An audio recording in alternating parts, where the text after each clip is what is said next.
Se comenzó la grabación. Buenos días, amigos de los viernes. Es noviembre 7, 9 y 2 en tiempo central estándar. Hablando de la fecha y la hora porque las cosas han estado cambiando cada 20 minutos. Entonces, esto está fresco de la granja, como quien dice. Entonces, lo importante que acaba de pasar a las 6 de la mañana esta mañana es que los beneficios de FoodShare fueron liberados. Les llegaron dineros de fondos de SNAP de noviembre. Eso se puso en las tarjetas EBT. Acabo de tener una conversación con uno de nuestros amigos en el Departamento de Salud esta mañana. Entonces, si han estado siguiendo esta saga toda esta semana, probablemente tienen whiplash por todo lo que ha estado pasando. Entonces, vamos a hablar sobre cómo llegamos a esto que los beneficios ya estén en las tarjetas de las personas el día de hoy. El viernes pasado puede que recuerden que un juez dijo a la administración de que no, tienes que liberar esos fondos de SNAP a los estados para noviembre. Y el sábado pasado eso no había pasado, entonces los dineros de FoodShare no llegaron a los estados, no se puso en las tarjetas. Luego el lunes había dos jueces aparte porque ha habido varias demandas, incluso una que se puso por un grupo de estados. Dos jueces independientemente dijeron sí, la administración, ustedes tienen que darle esos beneficios de SNAP porque la ley federal requiere que ustedes lo hagan para el mes de noviembre. Y luego el lunes, la administración más o menos como que se les dio una opción de que paguen los beneficios completos usando los fondos del Fondo de Contingencia de SNAP y otros 23 mil millones que son los fondos de nutrición en general, o la opción de que usen los beneficios parciales de SNAP, que paguen esos beneficios parciales. Entonces, habían esas dos opciones. Se supone que deberían de tener los beneficios ya para este miércoles, pero eso no pasó tampoco. Entonces el USDA dijo dos directrices durante ese periodo de tiempo de cómo los estados deberían de calcular los beneficios parciales y dijeron que porque así no es como los sistemas de los estados están, digamos, equipados para proporcionar los beneficios, puede que tome semanas o incluso meses para tener esos beneficios parciales en los SNAP de la persona. Entonces, ayer en la tarde, un juez dijo, no, eso no es lo que yo quise decir. Ustedes tienen que, y ahora dijo claramente, tienen que hacer los pagos completos de SNAP antes del 7 de noviembre, que es el día de hoy. Entonces la administración metió una apelación para eso, pero pues ya el Departamento de Servicios de Salud dijo que sí, que hoy se pusieron los beneficios en las tarjetas de las personas. Hay mucha cobertura de esto en este tema en general, incluso mucha cobertura sobre lo que ha estado pasando para la gente en la semana esta que no han tenido sus fondos normales de FoodShare que estaban esperando. Hay artículos nacionales. Entonces, esto es una cantidad de artículos sobre eso. Desafortunadamente, muchos están tratando de ver, cubrir lo que estaba pasando, pero estaba pasando tanto en una cantidad de tiempo corta. Algunos de esos artículos puede que estén desactualizados. Una cosa importante, sin embargo, eso es algo como local, nuestros amigos en Independent First en Milwaukee, que yo pienso que es útil en lo que nosotros pensamos sobre oportunidades de defensoría futura o abogacía, este espacio de tiempo sin fondos, eso lo que hizo fue que aprendieran los que hacen las leyes en el estado, quiénes son las personas que están usando SNAP y por qué esas personas están usando SNAP. que son cosas que no son ciertas. 85% más o menos de las personas que están recibiendo beneficios de SNAP son niños, adultos mayores o personas con discapacidades. Y parece que hay algo de reconocimiento de que los niños son un grupo que está siendo afectado. Hay menos reconocimiento de que tantos adultos mayores con ingresos físicos y cuántas personas con discapacidades también se basan en la asistencia para la comida para poder pagar sus gastos mensuales. Entonces, en el mercado de los medios en Milwaukee, están hablando sobre cuál es el impacto que las personas están teniendo por no tener SNAP. Entonces, es lo que está haciendo Independence First, están tratando de apoyar eso y yo quiero asegurarme que ustedes entienden que ustedes siempre tienen el derecho de conectarse con los que se encargan de hacer las leyes a nivel estatal y cómo esta disrupción, interrupción les ha afectado a ustedes, a las personas que ustedes sirven. Esta semana ha sido como una montaña rusa para muchas personas. Y pienso que en maneras en que nuestros legisladores estatales deben de saber. Entonces, ¿por qué estoy diciendo que los legisladores estatales deben ver? Recuerden que hablamos hace un par de semanas y vamos a seguir hablándolo otra vez. La próxima semana, el cierre del gobierno y la interrupción de SNAP fue la crisis del momento, pero la crisis más lenta también viene y va a llegar a los estados al mismo tiempo. Es el proyecto de ley de reconciliación HR1 que firmaron en julio 4. Hizo un número de cambios a los programas SNAP que están empezando a ser implementados ahora. Y esencialmente esos cambios en ese proyecto de ley que ahora es ley, que está diciendo que los estados tienen que tener aumentos de costos porque tienen más trabajo que tienen que hacer, especialmente asociado con implementar el comprobante de trabajo para las personas y también porque los estados al mismo tiempo tienen costos que aumentan porque el gobierno federal está requiriendo más de que los estados hagan funcionar los programas al mismo tiempo. El gobierno federal está disminuyendo la cantidad de dólares que proporcionan lo que necesitan los estados para hacer correr el programa. Eso más o menos 70 millones de dólares.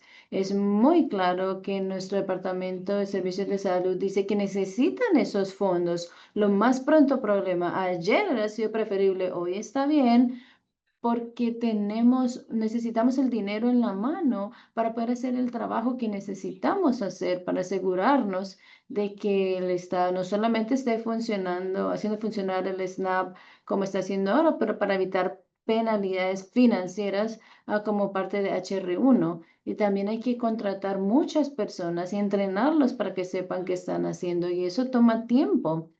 Entonces, el departamento y los que están abogando por las personas con hambre están diciendo que hablemos con los legisladores estatales para hacerles entender el impacto que está teniendo eso. Y los legisladores estatales no están planeando reunirse muchas veces. Entonces, en lo que estamos pensando sobre el gobierno federal y cómo como algunas veces las crisis crean como algo con lo que se puede negociar. Esto es una de las situaciones en las que esta es una necesidad absoluta que pasó en una cantidad de tiempo corta y limitó las oportunidades para hacerlo. Entonces, creo que esta última semana, de hecho, es un mensaje importante para los legisladores estatales, porque ahora tuvimos como una prueba, por decirlo así, una probadita de qué significa realmente SNAP. Si hay algo bueno que podamos sacar de esto, de esta semana, que ha sido muy estresante para muchas personas que usan SNAP, es que esto se puede usar para resaltar lo importante que es este programa y por qué los legisladores estatales deben de asegurarse de que no sea interrumpido o que sea menos eficiente de alguna manera porque muchas personas dependen de eso. Entonces, el Affordable Care Act y el periodo de inscripción abierta ha comenzado para las personas en Wisconsin. Nosotros usamos el Exchange, que es el healthcare.gov. con fondos federales. Hay varios artículos que son útiles si ustedes están mirando compartir consejos o algunas estrategias para las personas que tal vez están comprando su plan para el próximo año. Y nosotros vamos a hablar un poco después en que todavía no es claro si el Congreso va a escoger extender, ampliar o dar los subsidios en sí, o tal vez lo amplíe y cambien cómo son esos subsidios, cómo funcionan, pues eso puede venir antes de que cierre la inscripción abierta o puede que no. Entonces, estos artículos como dan como que a la gente que está comprando planes como consejos de cómo pueden planificar y qué pueden hacer en este periodo en el que las cosas podrían mantenerse exactamente igual o como están en healthcare.gov o que pudieran cambiar y uno cómo toma decisiones en este periodo de tiempo. Una cosa que es realmente importante este año para las personas es que sean muy precisos sobre lo que piensan que va a ser la cantidad de dinero que van a ganar el próximo año, porque entre los muchos cambios que hizo HR1 es que el cambio que va a afectar a las personas que estimaron menos del dinero que en realidad iban a obtener en el año.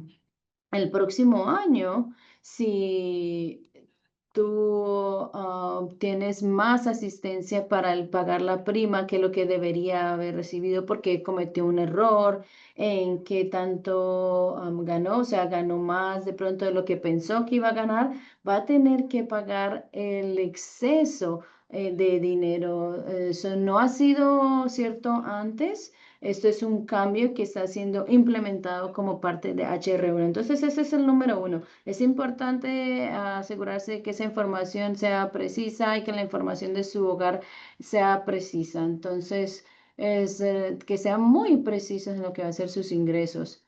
Hay personas que han escogido automáticamente inscribirse en un plan actual. El consejo es, no es un año en el que deberían hacer eso porque hay tanta incertidumbre sobre esos subsidios y cómo eso va a cambiar. Probablemente va a querer algo de habilidad para mirar cuáles son sus opciones y en realidad escoger, seleccionar uno esta vez. El otro consejo es que compren según los precios que están viendo ahorita. Si su presupuesto dice no puedo pagar esto a menos de que los subsidios sean ampliados, entonces tal vez no sea buena idea tomar ese plan entonces. Hay más de la mayoría como que de promedio es basado en los planes plata. Hay otros planes que están disponibles y este artículo específicamente habla sobre mirar los planes bronce. Entonces las personas que digamos que tienen un plan plata ahora, que ahorita lo pueden pagar por los subsidios y miran el precio y dicen, no, yo no puedo pagar eso si los subsidios no son iguales. Entonces, un plan bronce aún ofrece muchos de los mismos servicios de cobertura preventiva, pero también cubre la mayoría de las visitas en el doctor, pero si tiene una prima ligeramente más baja, entonces esa va a ser una buena opción que los expertos de salud están diciendo a las personas, miren esas opciones. La administración ha estado promocionando como planes catastróficos. Esos planes tienden a tener unos deducibles mucho más altos y cubren menos que los planes bronce. Entonces, entender la diferencia de qué pagaría uno de su propio bolsillo es importante. La inscripción abierta dura hasta el 15 de enero, así que todavía hay tiempo. Probablemente este no sea un año en el que hay que tomar nuestra decisión inmediatamente el 8 de noviembre. Es posible incluso que podamos volver y revisar, a ver si hay cambios en esa información sobre los seguros médicos, porque no sabemos qué va a suceder en el Congreso con eso. El artículo también menciona otras fechas importantes.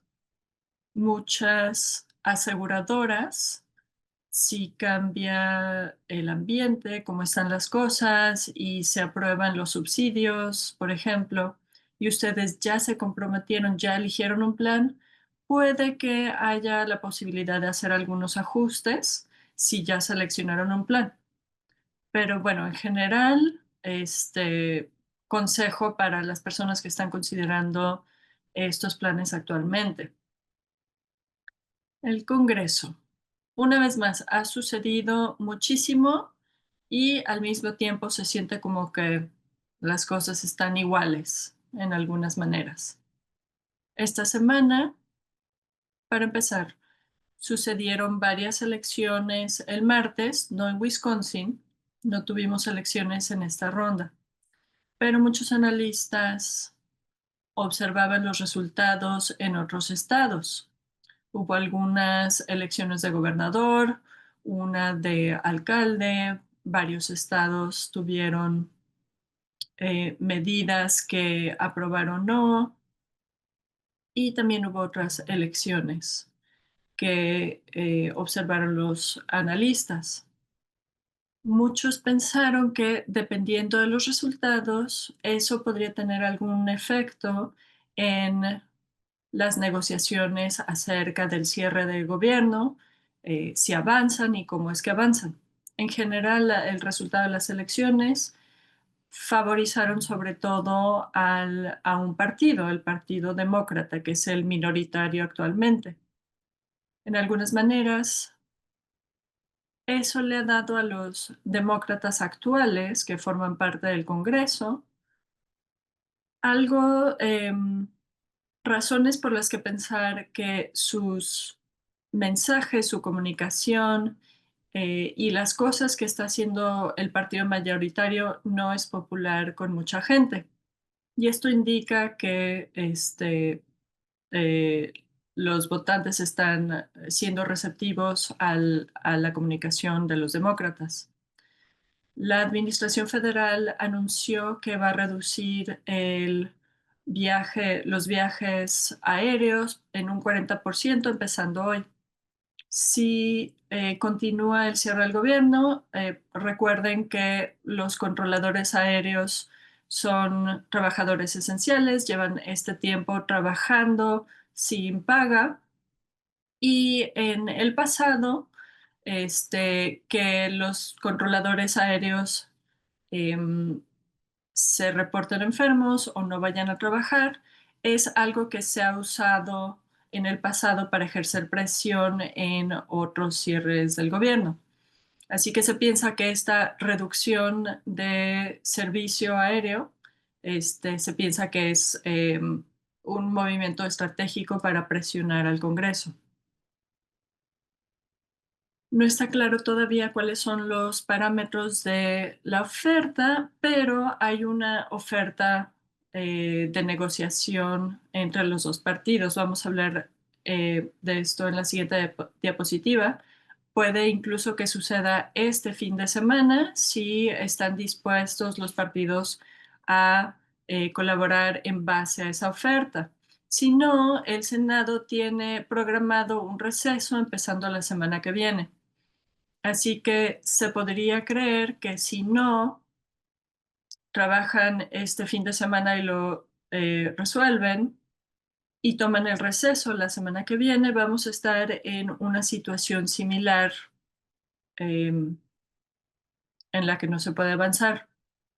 Hasta ahora no ha habido un anuncio acerca de si ya volvió la sesión de la Cámara de Representantes.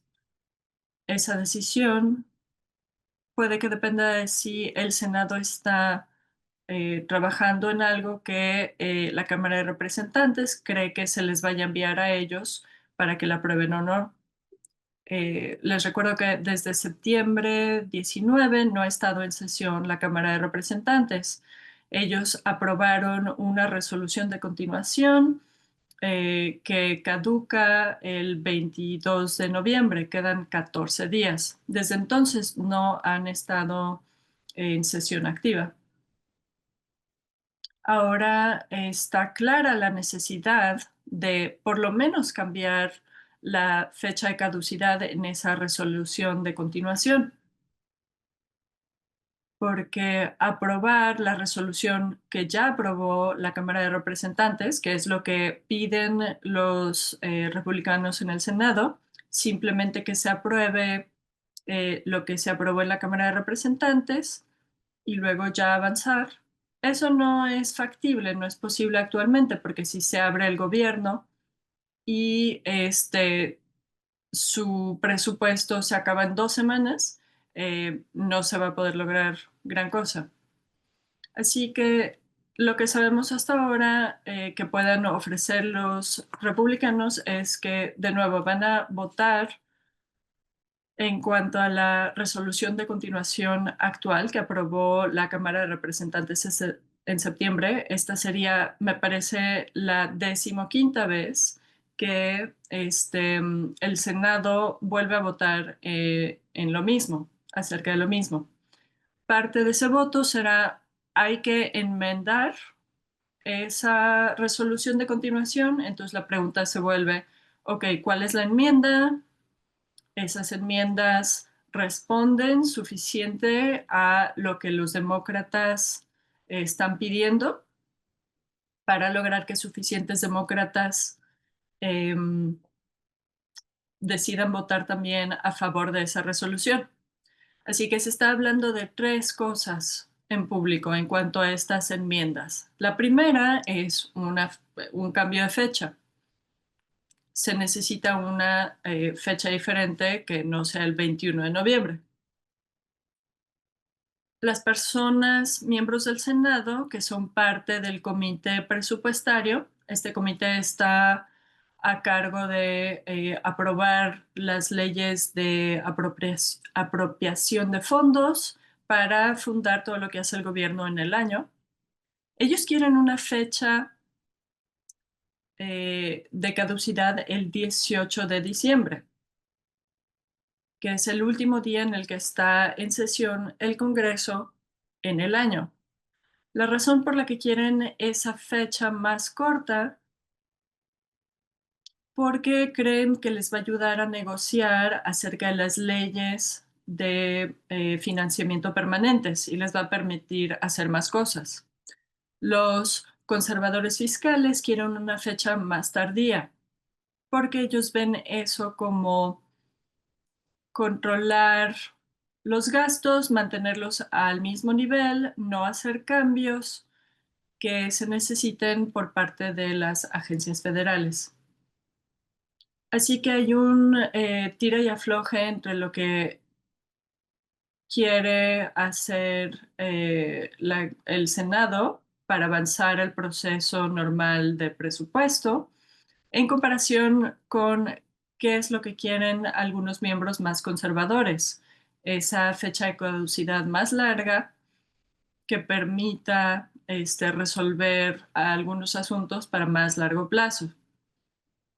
Otro lado de esta enmienda es aprobar una de las 12 leyes.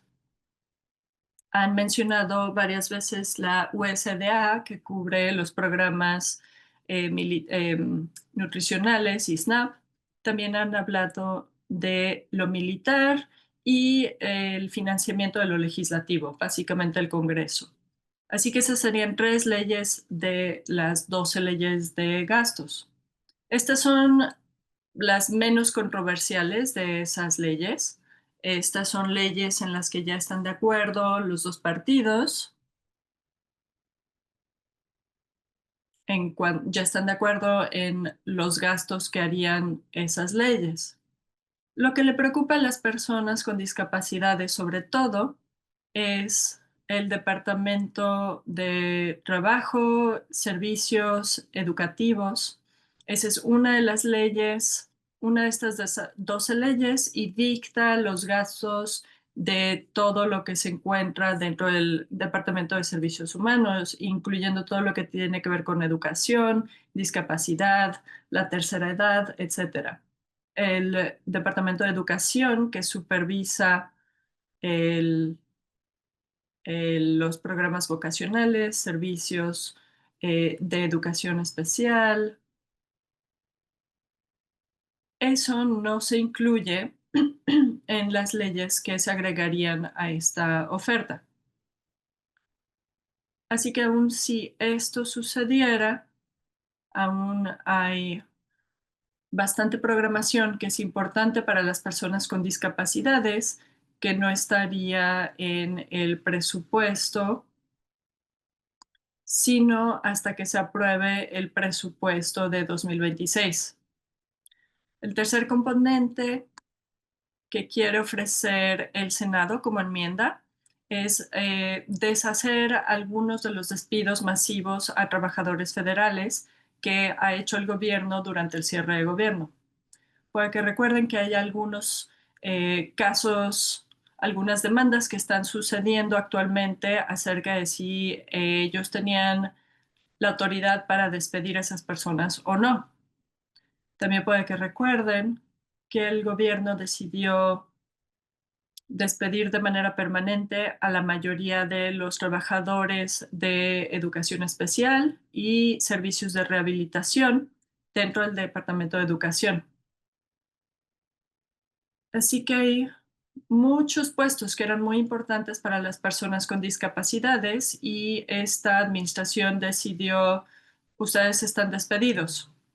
Me parece que fue el 10 de octubre que sucedió eso. Y ahora el Congreso está diciendo, bueno, tal vez deshacemos eso como para ofrecerlo como cebo, si eso les ayuda a estar de acuerdo con esta resolución. La resolución de continuación es silenciosa, lo cual significa que no dice nada acerca de los subsidios de ACA. Tampoco habla de los parámetros que han pedido los demócratas para evitar que la Casa Blanca evite las instrucciones del Congreso acerca de, el presupuesto y los gastos. Por otro lado, están lo que piden los demócratas en esta otra columna a la derecha. En este momento no está claro si suficiente de lo que han pedido se incluye en esta propuesta para convencerlos de que voten a favor de esto. Muchos analistas creen que lo que proponen los republicanos no sería suficiente, no ofrece suficiente de lo que piden los demócratas. Algo que tener en mente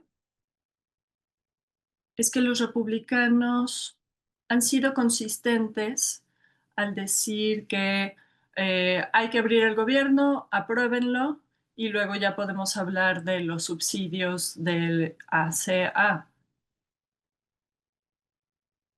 Y esa nunca ha sido una situación cómoda porque requiere mucha confianza votar de esa manera y me parece que los demócratas no están en una situación en la que ellos sienten que si votan por una cosa, entonces puede que ellos reciban el voto que quieren para los subsidios. Ahora podría ser un voto que no sea exactamente extender los subsidios como existen ahora, porque les interesaría eh, agendar ese voto. Es una estrategia que usan los legisladores, ponen una propuesta y saben que el otro partido no le va a aprobar, pero quieren que quede asentado en las actas que el otro partido votó para no aprobarlo. Y no está claro cuánto apoyo hay entre los republicanos para tener este voto. Bueno, entonces, ¿en dónde estamos en cuanto a ambas cámaras? A la final, incluso si haya algo que ellos introduzcan hoy y no sabemos cómo es el paquete completo y no sabemos si es suficiente para incluso comenzar un compromiso y enmendar la CR. Entonces, eso va a tomar días y algunos reportes han dicho que muchos legisladores están diciendo en privado que no piensan que el gobierno va a reabrir hasta la semana del 17. Eso no es la semana que viene. La semana que viene es la semana del 10 de noviembre. Entonces, creo que para los observadores como nosotros es razonable que esperemos que estemos preparados de que vamos a continuar viendo el cierre del gobierno por toda la semana que viene.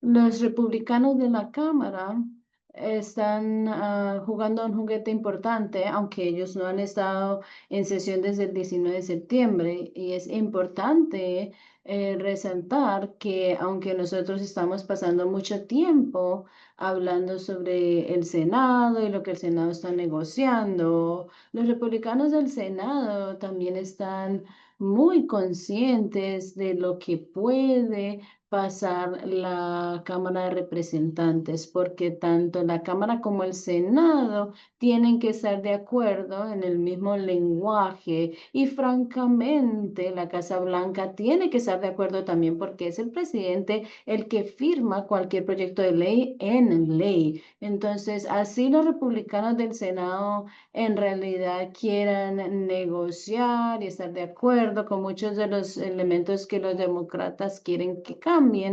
Ese acuerdo entre los republicanos del Senado y los demócratas no es suficiente para reabrir el gobierno. Ese acuerdo tiene que ser también con la Cámara de Representantes y luego también de acuerdo con la Casa Blanca. Entonces, en cuanto a los subsidios, del Affordable Care, es posible que una de las razones por las cuales uno no ve algo como un artículo o elemento de negociación en la resolución de continuación puede ser porque hay muchos republicanos de la Cámara que no piensan que los subsidios deban de ser ampliados y hay suficientes de esos miembros republicanos en los que no pudieron llegar a una mayoría sencilla en la Cámara si dan la provisión de que se ampliaran. Entonces, todas las personas que no querían ver que los subsidios se ampliaran, entonces iban a bloquear la resolución debido a eso. Entonces, los republicanos del Senado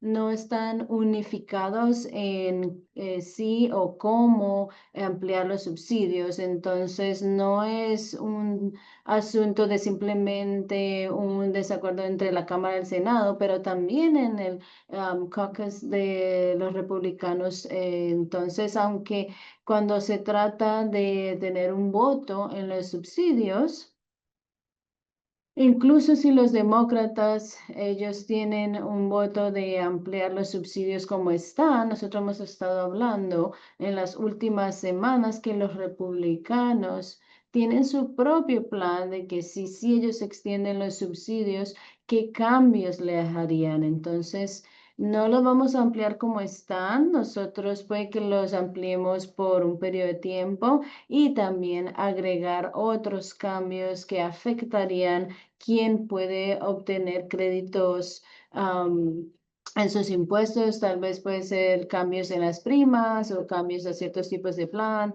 o tal vez las personas que entran al marketplace tienen ciertos créditos, otros que no. Entonces, todas esas han sido ideas que se han repetido varias veces y puede ser probablemente provisiones que pueden venir de una propuesta de los republicanos para ampliar los subsidios. Entonces, incluso si haya una votación en el Senado para ampliar los subsidios, de nuevo, la Cámara tiene que estar de acuerdo con eso.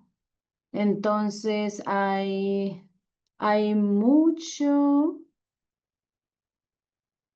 muchas cosas como un ajedrez de 12 dimensiones, que esto puede ser interesante para personas como ustedes y para mí, para pensarlo, pero también no nos está llevando a como que vamos a reabrir y darle fondos a los programas y darle dinero a los estados, a los condados y a las organizaciones para que hagan el trabajo que el Congreso ha aprobado. De nuevo, esta semana los republicanos están hablando de interés en un segundo proyecto de ley de reconciliación este año 2026. Hemos hablado de eso en el verano y como que se desapareció como en el fondo, pero esa idea está surgiendo de nuevo. Lo importante de un proyecto de ley de reconciliación es que uno solo necesita a 50 votos para pasarlo. De nuevo, solo pueden hacer ciertas cosas que son relacionadas con gastos, pero de nuevo es la manera de pasar legislación en el que tocan solamente ciertos números de votos en el Senado para que pase la línea. Entonces hay interés en eso, pero no hay un plan de lo que pueden hacer, que podrían poner en ese proyecto de ley. Entonces es algo que hay que estar observando.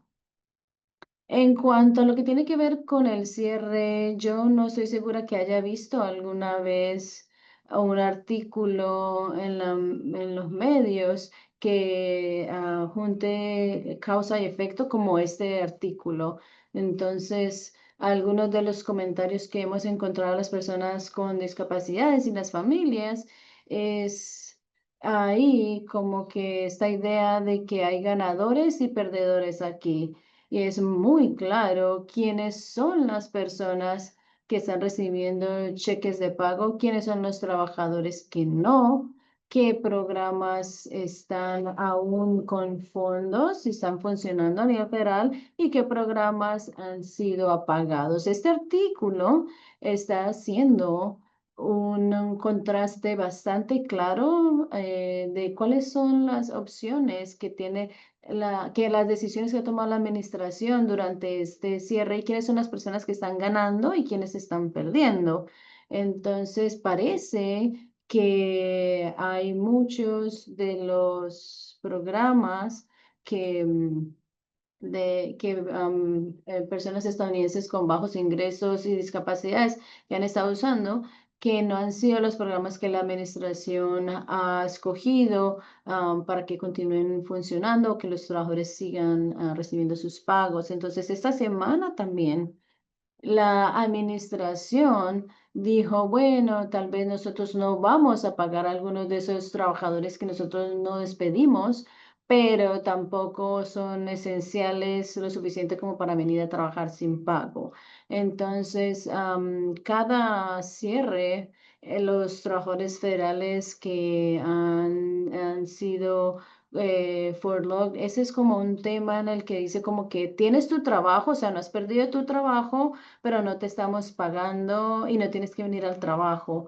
Eso es lo que significa esa palabra furlough. Cualquier otro cierre, los trabajadores que ha estado en ese grupo, les han pagado retroactivamente por el tiempo que debían de haber pues, trabajado pero el Congreso no podía pagarles. Entonces, también hay muchos trabajos que han estado clasificados como esenciales y están trabajando en ese momento, pero sin pago.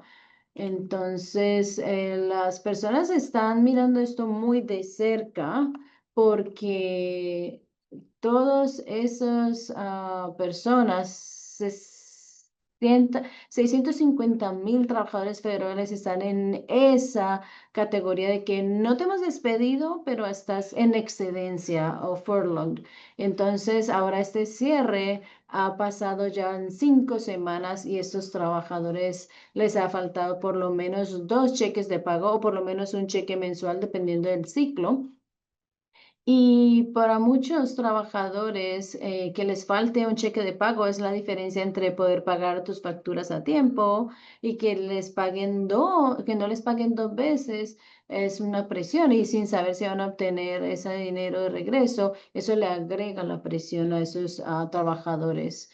Creo que lo importante aquí es que esto también tiene un impacto grande en los estados porque los trabajadores federales están en todos los estados. En Wisconsin creo que tienen como 18,000 trabajadores federales y esos que están en excedencia y no les han pagado, están en ese grupo de personas que tienen menos ingresos, puede que tengan menos ingresos imponibles el próximo año. Entonces son trabajadores que normalmente su cheque de pago sería normalmente para pagar las facturas. Entonces, esta idea de vamos a poner a los trabajadores no esenciales y luego no les vamos a pagar. De hecho, eso tiene un impacto en la economía local grande. De hecho, si esto termina siendo cierto. El otro programa que está en las noticias esta semana es la asistencia en energía para las personas de bajos ingresos, que se llama LHIP. Entonces, otro programa para personas de bajos ingresos, personas con discapacidades, como adultos mayores. Ellos usan este programa para pagar sus facturas de calefacción y enfriamiento. Hay algunas preocupaciones. Creo que el dinero del 2025 ya salió a los estados, pero hay preocupación de que de nuevo haya otro lapso de dinero que no vaya a llegar y que empiece a afectar a las personas. Algunos legisladores están preocupados de que eso pueda pasar para finales de esta semana o de la semana que viene. Otro factor que está en juego aquí es que a principios de este año, en marzo, a muchos de los trabajadores de este programa federal fueron despedidos. Entonces, aunque el gobierno otra vez abra, puede haber retrasos en que se envíen esos dineros. Otros observadores han dicho que este programa, el HIP, es un programa que el presupuesto del presidente quiso quitarlo completamente. Entonces, la Cámara pasó en el 2020 proyectos de ley de apropiación de 2026 y tenían un aumento en este programa. Entonces, hay diferencias de opiniones entre el Congreso y la Casa Blanca en términos del valor de este programa. El Congreso dice, deberíamos darle más fondos a este programa, pero la Casa Blanca dice, estaría bien que no le demos nada de fondos. Entonces tenemos una situación en la que de nuevo, este es otro programa que sirve personas con ingresos muy bajos y que pueden ser afectados por el cierre, y algunos observadores están preocupados de que esos impactos pueden ser diferentes para este programa debido a que la administración, por lo menos previamente, dicho que no saben si deberían darle fondos a este programa. Hay algunos artículos antes sobre telesalud. Muchos de ustedes han notado más y más de que si está intentando tener una cita de telesalud, puede que ya no la pueda tener. Esto es una buena explicación del por qué nosotros cubrimos esta habilidad en particular de pagar por telesalud.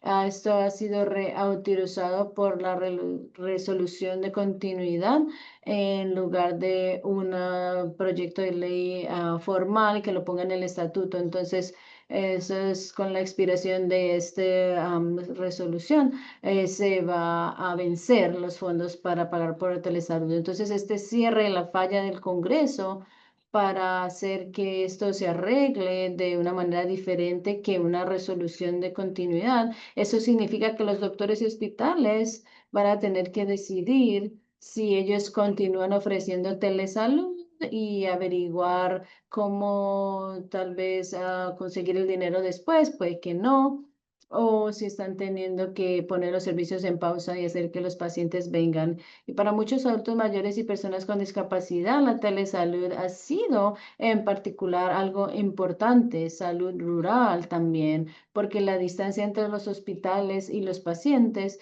es más lejana y muchas personas no conducen. Entonces, requerir que los pacientes físicamente vengan en persona, de hecho, es una razón muy grande para perder citas para las personas que no tienen transporte. También es un esfuerzo significativo que muchos pacientes no han podido hacer. Y Y es algo que han usado las personas para no tener que ir en persona. Si buscan una lista de impactos del cierre gubernamental, esta es tal vez la mejor lista que van a encontrar. Tantas cosas han sentido el impacto y cuyo impacto va aumentando, va creciendo a medida que dura el cierre. Cualquier cosa que depende de dinero federal, pues en algún momento se va a acabar ese dinero para más y más cosas. Así que esta es la mejor lista que he visto. Tienen impactos listados por estados. Wisconsin no está en esa lista, pero hay otros estados y en base a eso se pueden dar una buena idea. Si hay cosas que usted está esperando, no puede acceder al servicio al cliente, servicios están atrasados, hay atrasos en SNAP y otras cosas, pueden abrir un caso de constituyente. Y lo que hay que pedirle al Congreso es que tienen que aprobar el presupuesto y se tienen que asegurar de que lo que financien se gaste como ellos quieren que se gaste. Vamos a avanzar algunas de las medidas que ha tomado la administración esta semana. Creo que fue en agosto, hablamos de una nueva solicitud del Departamento de Agricultura que le hizo a los estados, pidiéndoles toda la información personal de las personas que reciben SNAP. Wisconsin y la mayoría de los estados con gobernadores demócratas no entregaron esos datos, pero 27 datos sí la entregaron, datos de millones de personas.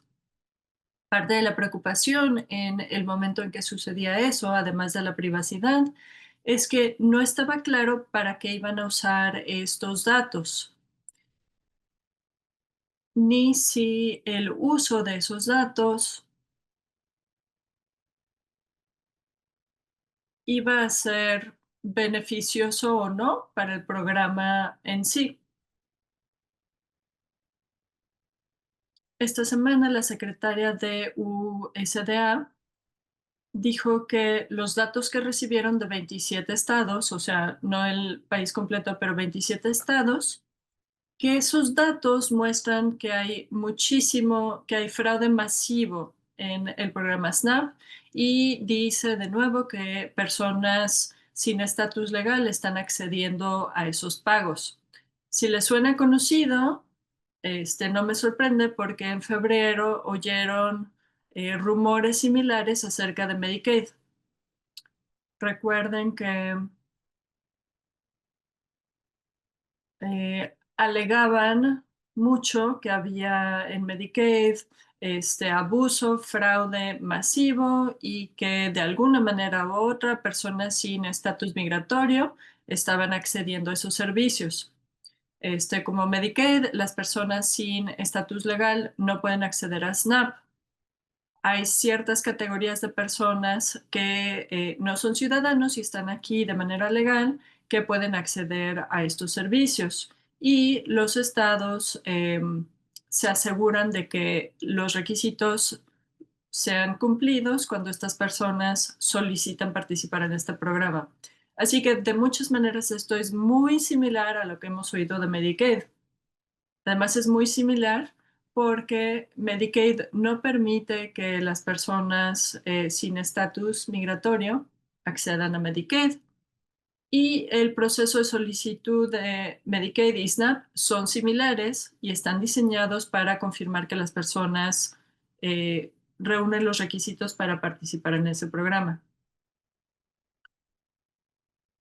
Ahora hay expertos que se preocupan porque USDA, el Departamento de Agricultura, esté usando estos datos para hacer alegatas que tal vez no son verdaderas o que mínimo necesitan muchísimo más contexto para hacer el mismo enlace que hicieron antes diciendo tenemos aquí datos que indican que hay fraude, así que hay que cambiar o deshacernos del programa.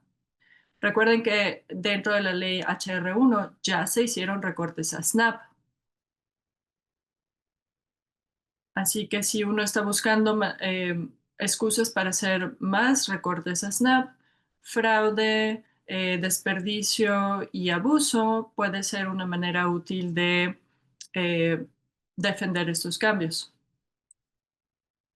Esto también se trata de los datos y esto no tiene precedente. Esta semana el gobierno le ordenó a ciertos estados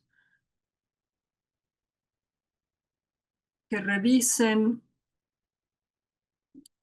a las personas que trabajan en Medicaid que vuelvan a revisar el estatus migratorio de todas las personas que forman parte de este programa. Puede que recuerden en el proceso de solicitud, las personas sin estatus migratorio no son elegibles para este programa y parte de la solicitud es asegurarse de que las personas sí cumplan esa condición. Así que esta es como una verificación de algo que ya fue verificado. Pero esto es algo que no ha sucedido antes. Y además, revisar todo esto en los datos de Medicaid toma mucho tiempo y las personas se preocupan de que los datos de Medicaid y otros datos se están usando para identificar a personas como parte de la estrategia migratoria de esta administración. En agosto también se solicitaron estos datos. Fue entonces que CMS empezó a mandar datos de personas que creen que no sean elegibles de manera pública. CMS, el director es el doctor Oz, dijo que dijo en público, sí, hay por lo menos $1,000 millones del gobierno federal que se están gastando en inmigrantes no documentados. Mencionó a 5 estados y el Distrito de Colombia.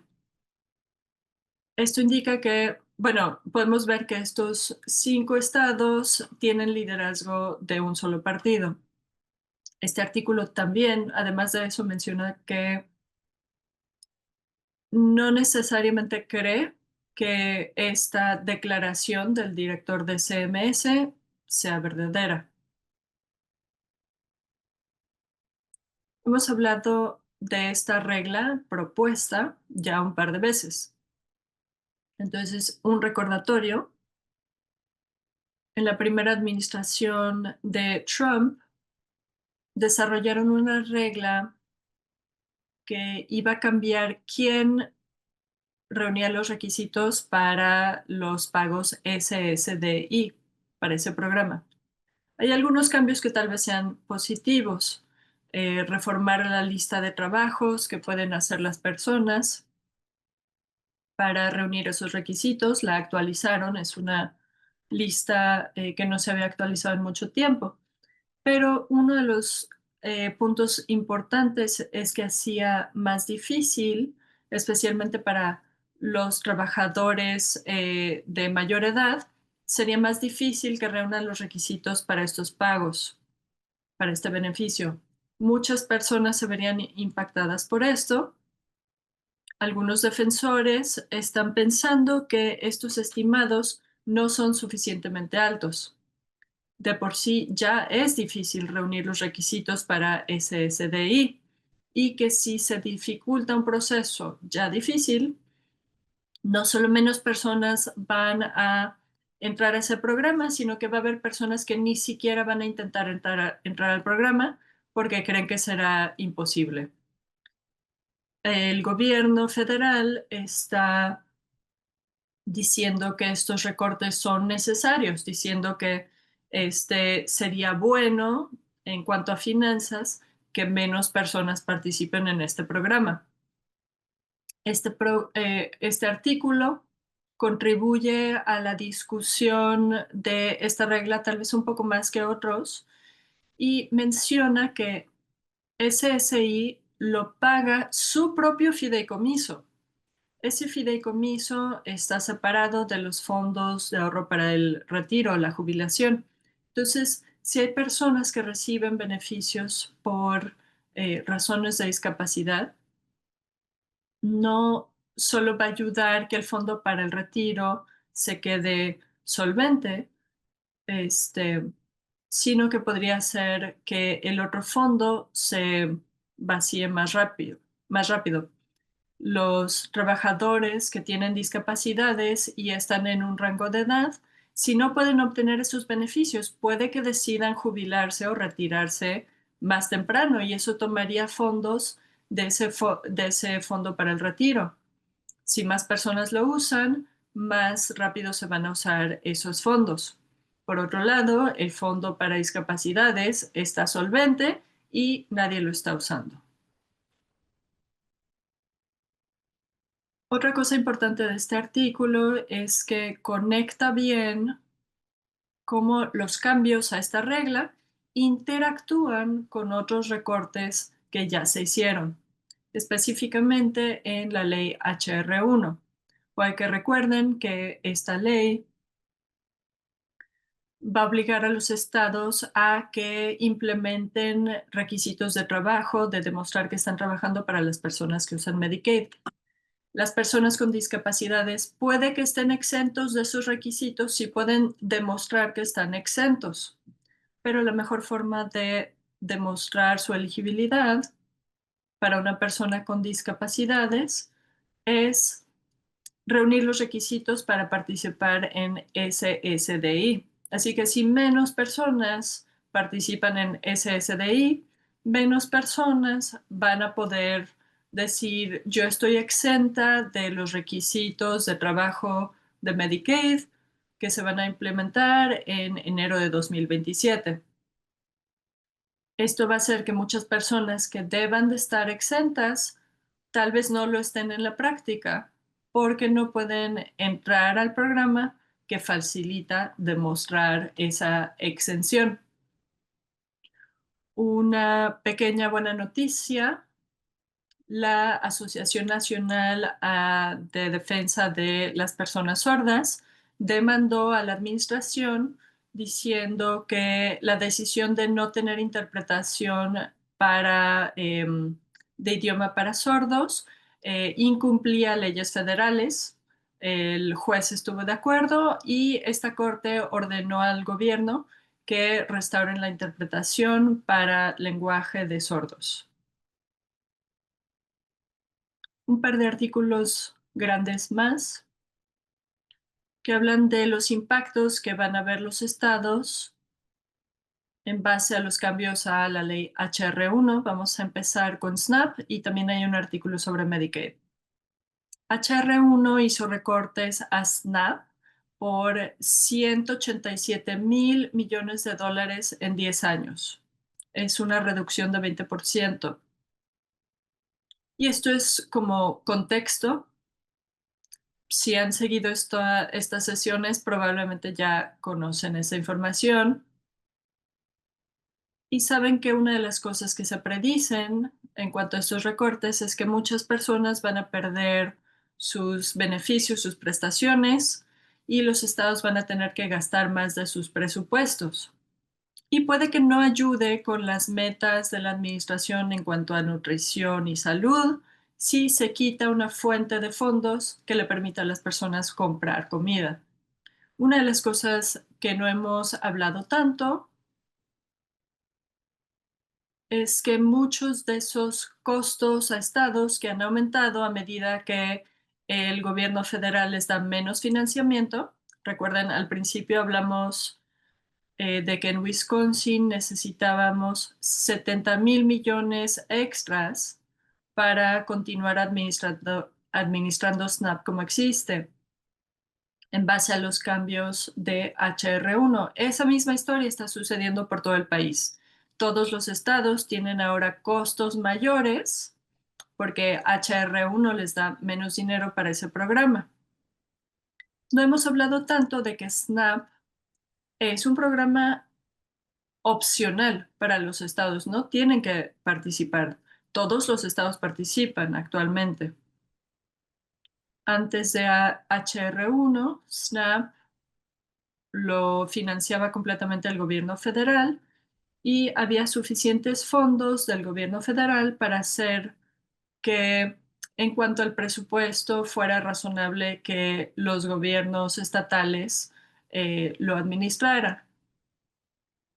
Pero eso puede que cambie con los cambios a HR1. Wisconsin no es uno de ellos, pero hay estados que están calculando en situaciones presupuestarias apretadas qué tanto podemos contribuir del presupuesto estatal para administrar este programa ahora que los costos son mucho mayores que en el presupuesto anterior. Hay defensores alimentarios que se preocupan porque algunos estados simplemente decidan ya no participar en SNAP por los cambios de HR1. También puede que recuerden que la administración detuvo el informe anual sobre inseguridad alimentaria. También esto preocupa a la gente porque si los estados dejan de participar en SNAP, no hay tampoco manera de medir la cantidad de gente que ya no tiene acceso a comida de manera regular. También hay movimientos aparte de HR1 que la administración también está presionando a los estados. De hecho, ha habido proyectos de ley de los legisladores en los años, incluyendo en Wisconsin, que pondrían límites en los que las personas podrían comprar con los dólares de SNAP y muchas veces esos proyectos de ley están tratando de vetar ciertos tipos de alimentos como refrescos o dulces o ciertos tipos de lo que se perciben como alimentos lujosos. También ha habido estados que en el pasado le han pedido al gobierno federal, en vez de pasar estatutos estatales, han dicho al gobierno federal, podemos restringir lo que la gente puede comprar si llegan, reciben dineros de SNAP. Esta administración ha llevado a que los 12 estados hagan restricciones a lo que la gente puede comprar con SNAP. Eso es algo nuevo que otras administraciones no han hecho, principalmente porque lo hacen muy difícil administrar el programa de SNAP y hacen que sea muy difícil para las tiendas. Entonces, la SNAP es un beneficio en el que las personas reciben los fondos en su tarjeta EBT y ellos van y compran en los negocios locales en el estado. Entonces, ahorita ellos pueden usar esos dólares en muchos lugares para muchos artículos y entonces el vendedor no tiene que hacer nada de revisiones, como que, oh, este artículo es algo que se permite con este tipo de pago. Entonces, otro posible impacto entonces en SNAP es algo que todos los estados deberían estar pensando. Hay veces uno tiene una política que suena muy bien, sí, pero luego cuando piensas que cómo de hecho va a funcionar en la vida real y en la práctica, ya ahí se convierte entonces en algo un poco menos positivo. Entonces, esto es un ejemplo de esa idea. Hay muchas personas que reciben SNAP que quieren comer saludable. Hay muchas personas que quisieran usar ese dinero para comprar todo tipo de cosas, alimentos saludables, pero también es cierto que muchas personas viven en áreas donde no hay muchas opciones, de lugares para conseguir alimentos. Y es verdad que muchos de los alimentos que quieren comprar frescas o perecederas pueden costar mucho y otras que están más estables pues en el estante y duran más. Entonces, ah, muchas personas, a ellas les gusta la idea de que las personas tengan acceso y que puedan comprar alimentos más saludables, pero cuando se trata de cómo implementar eso en una situación, en una cadena de suministro de alimentos en las que las personas no pueden comprar muchas cosas geográficamente, la ubicación, si vives en un lugar en donde haya donde cocinar, etcétera, eso se convierte en algo muy complejo rápidamente. Entonces, los de las tiendas han pensado, ¿qué significa? Hay que averiguar si alguien de Snap está comprando algo de nuestra tienda que se permite o no. Entonces, ¿cómo haríamos eso? Eso le costaría mucho a las tiendas administrar eso. Están estimando que eso son 1,6 mil millones de dólares para poder cumplir con esas restricciones. Si usted lo piensa, ustedes van a la tienda, ellos tienen un escáner y hay una lista de cosas prohibidas. Alguien tiene que saber eso y decir, no, no puedes comprar eso con este dinero, con este tipo de pago. Es mucho. de trabajo administrativo averiguar lo que la gente puede y no puede comprar. Entonces, las personas están preocupadas de que al intentar poner restricciones, que tal vez se están haciendo con la idea de que queremos asegurarnos de que las personas que tienen esta fuente de fondos específica puedan comprar comida que es buena para ellos.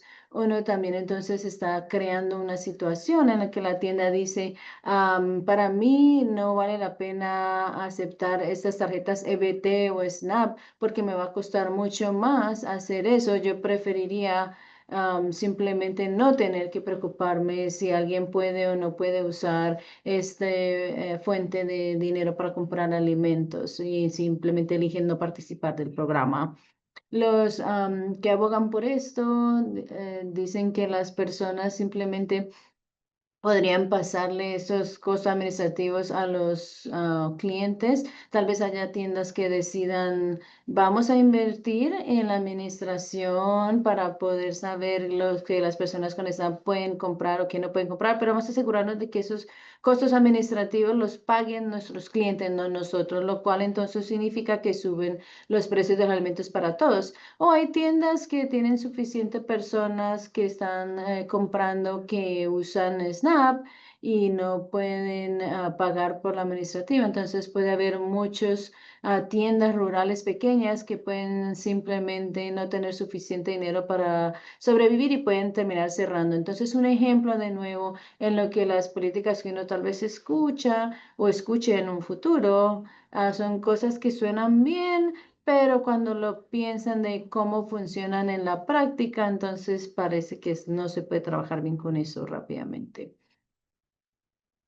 Por último, hay otro artículo sobre cómo los requisitos de Medicaid, de que deben de trabajar van a funcionar. Eso es un artículo muy básico. No voy a repetir todas las cosas que hemos hablado, que hemos estado hablando por meses, que han sido los desafíos para cómo los estados van a saber cómo construir los sistemas que no existen, que hacen varias cosas que para lo cual no tienen directrices, todas las preguntas que las personas con discapacidades y cuidadores han tenido, como que quién está exento, quién no, ese tipo de cosas. Pero pienso que una cosa que es relevante aquí es que hay algunos estados que han tratado de implementarlo en los requisitos de trabajo, han gastado mucho dinero para establecer sistemas para hacerlo. La HR1, la cual estableció los requisitos de trabajo para Medicaid, no proporcionó mucho dinero para que los estados actualizaran sus sistemas, como 200 millones de dólares. Creo que lo más importante de este artículo es la última declaración que dice que a largo plazo los estados probablemente van a ahorrar más dinero porque no tantas personas están en su programa Medicaid. Recuerden que esos requisitos de comprobar que están trabajando, la manera en que ahorran dinero, es que la gente pierde su cobertura de Medicaid. Y también hemos hablado sobre los otros recortes a Medicaid que probablemente van a causar que los estados tengan que pensar en que si ellos ofrecen los mismos servicios a las mismas personas, a las mismas tarifas, entonces a largo plazo, los estados pueden ahorrar dinero porque hay muchas personas que pierden cobertura y si no estás cubierto por Medicare, entonces el estado no tiene que pagar por eso atención en salud o van a hacer cambios que reducen la cantidad de dinero que están gastando en Medicare porque no están cubriendo tantas cosas o para tantas personas.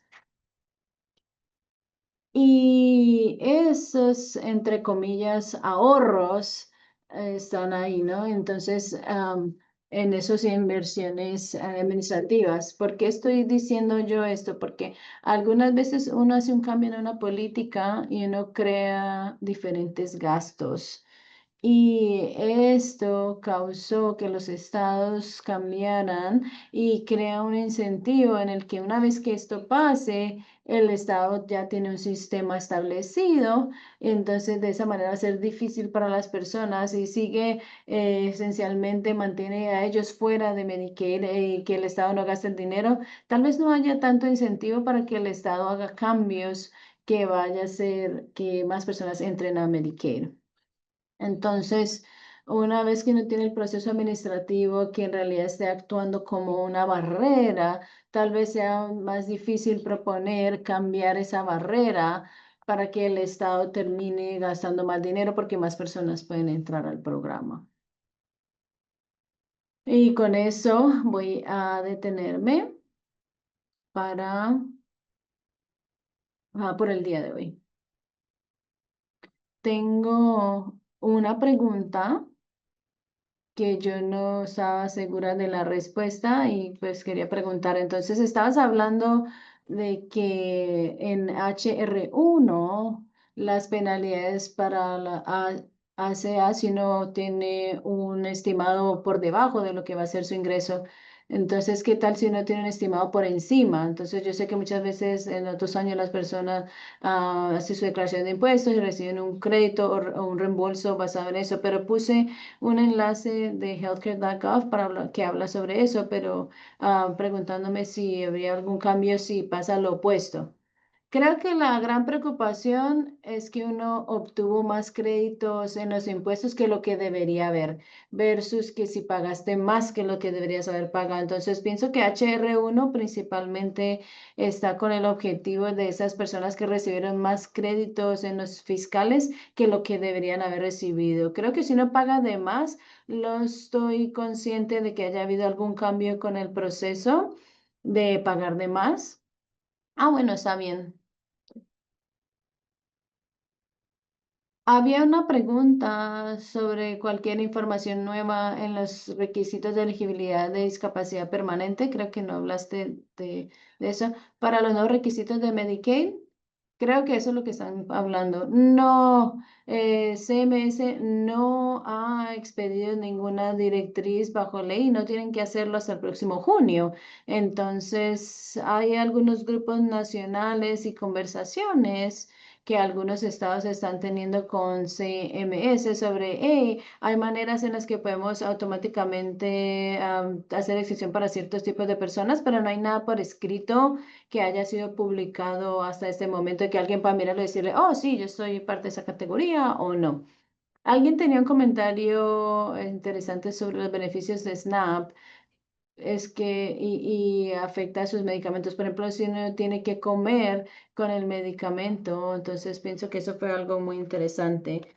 Y hay alguien que estaba preguntando que si tenía alguna actualización sobre las audiencias públicas, especialmente en ¿tú sabes cuál proyecto de ley estoy hablando del hospital?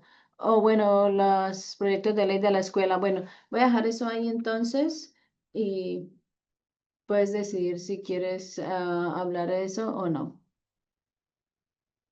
Bueno, este es un seminario web de las cosas federales que están pasando, pero la gente tiene derecho a saber que esto ha sido una semana muy activa en la legislatura estatal. El martes hubo una notificación de 24 horas para a una audiencia en varias votaciones de algunos proyectos de ley, muchos que tienen que ver con personas con discapacidades. Creo que el miércoles hubo una notificación de 24 horas de un proyecto de ley que en realidad va a cambiar quién el hospital podría decidir que está tomando decisiones médicas, o sea, como que si les fuera incapaz médicamente y no tenía un tutor o un poder notarial para el cuidado de salud. Y ayer, de nuevo, una notificación de 24 horas para una audiencia en un par de proyectos de ley de educación que de nuevo tienen un impacto en las personas con discapacidades. Entonces, en realidad estamos en una situación y no ha habido ninguna acción de parte del Estado en cuál sería el incremento del presupuesto estatal que se necesita para SNAP para implementar HR1. Entonces, hay varias cosas de las que hay que estar pendientes a nivel estatal. Una audiencia pública no significa que el proyecto de ley pasó, pero había mucho testimonio que tomaron en esos tres temas y mucha oposición a las propuestas actuales que los legisladores tenían las audiencias puestas y que estaban votando y lo que se llama esa proyecto de ley del siguiente en sucesión y esas proyectos de ley educativos, entonces, que llevaría a que los estudiantes con discapacidad sean más excluidos del salón. Hemos puesto alertas de acción acerca de dos de esos tres temas, así que si no están inscritos todavía en nuestra lista, es un buen recordatorio. Tratamos de mantener a las personas tan informadas como se puede y acabo de poner ese enlace en el chat. Pueden usar ese enlace para suscribirse a nuestra comunicación por correo electrónico, porque me parece que no se la mandamos automáticamente a todas las personas que participan en nuestro webinario. Entonces, así van a recibir todas las actualizaciones. Hubo mucha representación. Yo estuve en las audiencias de las leyes de educación. Muchas personas con discapacidades se presentaron para ofrecerle al comité perspectivas muy importantes y algunos miembros del comité hicieron muy buenas preguntas, así que creo que fue muy valioso para las personas que lo hicieron haber participado y creo que puede marcar una diferencia muy importante. También esto aplica para la ley del siguiente, el familiar que puede tomar decisiones médicas. Hay muchos detalles finos en cuanto a qué pasa si sucede esto, sucede aquello, cosas que tal vez no tenían en mente las personas que escribieron la ley. No estuve ahí en la votación, pero hay un grupo de defensores muy comprometidos que siguen presentando el mismo mensaje. Algunas de esas leyes ya las conocíamos de antes. También voy a mencionar el enlace de Wisconsin Eye. Algunas de las audiencias están grabadas, por ejemplo las de educación, entonces pueden mirarlas, pueden verlas para ver qué es lo que ha sucedido. Así que voy a poner también ese enlace en el chat. Bueno, pues creo que eso es todo. Gracias por participar. Chami va a mandar el mensaje después de la sesión, ya que está lista la grabación. Muchas gracias por su tiempo, gracias por estar aquí y vamos a estar aquí la semana que viene a la misma hora en el mismo canal. Muchas gracias. Adiós.